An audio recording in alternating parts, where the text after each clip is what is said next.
Welcome to பிரியமான சமையலறையில் பிரியா. இன்றைக்கி முருங்கைக்காயில் ஒரு டிஃப்ரெண்ட்டான ரெசிபி தான் பார்க்க போகிறோம். இது எப்பவும் செய்கிற முருங்கைக்காய் ரெசிபியை விட ரொம்ப டேஸ்ட்டும் டிஃப்ரெண்ட்டாக இருக்கும், செய்முறையும் டிஃப்ரெண்ட்டாக இருக்கும். எப்படி செய்யலான்னு பார்க்கலாம் வாங்க. இந்த ரெசிபிக்கு முதல்ல ஒரு மசாலா ரெடி பண்ணிடலாம். நான் வெள்ளை எள்ளை 1 ஸ்பூன் அளவுக்கு எடுத்திருக்கேன். எண்ணெய் சேர்க்காமல் பேனில் ட்ரை ரோஸ்ட் பண்ண போகிறோம்.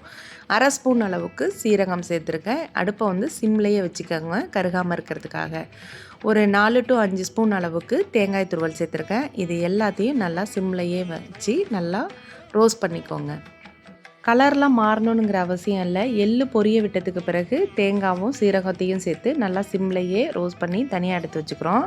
இதை நல்லா மிக்சியில் போட்டு அரைச்சி ஃபைன் பேஸ்ட்டாக எடுத்து வச்சுக்கோங்க.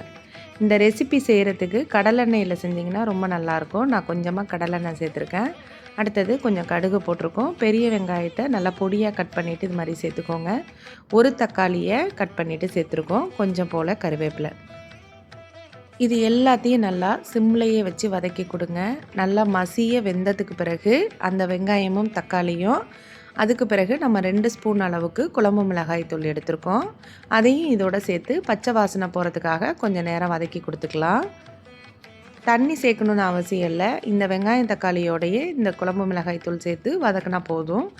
நான் ஒரு முருங்கைக்காய், பெரிய முருங்கைக்காயை ஒரு முருங்கைக்காய் அளவுக்கு எடுத்து இந்த மாதிரி வதக்கிக்கிறேன். பச்சை வேர்க்கடலை, அதாவது வறுக்காத பச்சை வேர்க்கடலையை நல்லா குக்கரில் போட்டு ஒரு 7-8 விசில் வச்சு இந்த மாதிரி உடையிற மாதிரி, ரொம்ப மசிய குழைவாக வேகணும்னு அவசியம் இல்லை, வெந்தால் போதும். அதை இதோட சேர்த்துக்கிறேன். தண்ணியோடையே இதில் நான் மிக்ஸ் பண்ணிக்கிறேன். இப்போது நான் இதில் முருங்கைக்காய் வேகிறதுக்காக கொஞ்சமாக தண்ணி வச்சுக்கிறேன். இதை குழம்பு மாதிரி வச்சு நம்ம சாப்பிட போகிறதில்ல, சைடிஷாக சாப்பிட போகிறதுங்கிறனால கொஞ்சமாக முருங்கைக்காய் வேகிற அளவுக்கு தண்ணி இருந்தால் போதும். இதுக்கு தேவையான அளவுக்கு உப்பு சேர்த்துருக்கேன். இது எல்லாத்தையும் நல்லா கிளறி கொடுத்துட்டு ஒரு 10 to 15 நிமிஷம் போல் இதை மூடி வச்சுருங்க. இந்த முருங்கைக்காய் வேகணும் நமக்கு நல்லா. வழக்கமாக செய்கிற முருங்கைக்காய் ரெசிப்பியை விட இது ரொம்பவே டிஃப்ரெண்ட்டாக இருக்கும். இதில் நம்ம சீரகம், எள்ளு இதெல்லாம் சேர்த்துருக்கிறதுனால ரொம்ப டிஃப்ரெண்ட்டான டேஸ்ட்டில் இருக்கும். இப்போது ஒரு 10 நிமிஷத்துக்கு போல் இதை மூடி வச்சுட்டு எடுக்கும்போது நல்லா தண்ணியெல்லாம் சுண்டி நல்லா முருங்கைக்காய் வெந்திருக்கும். அடுத்தது நம்ம அரைச்சி வச்சுருக்க தேங்காய் பேஸ்ட்டையும் இதோட சேர்த்துக்கலாம். இதை நல்லா கொஞ்சம் நேரம் போல் கிளறி கொடுத்துருங்க. ஒன்று சேர்கிறதுக்காக ரொம்ப நேரம் கொதிக்கணும்னு அவசியம் இல்லை, கொஞ்சம் நேரம் ஒன்று சேர்ந்தால் போதும். அவ்வளோதான், நம்மளோட பச்சை வேர்க்கடலை முருங்கைக்காய் பிரட்டல் ரெடி ஆகிட்டு.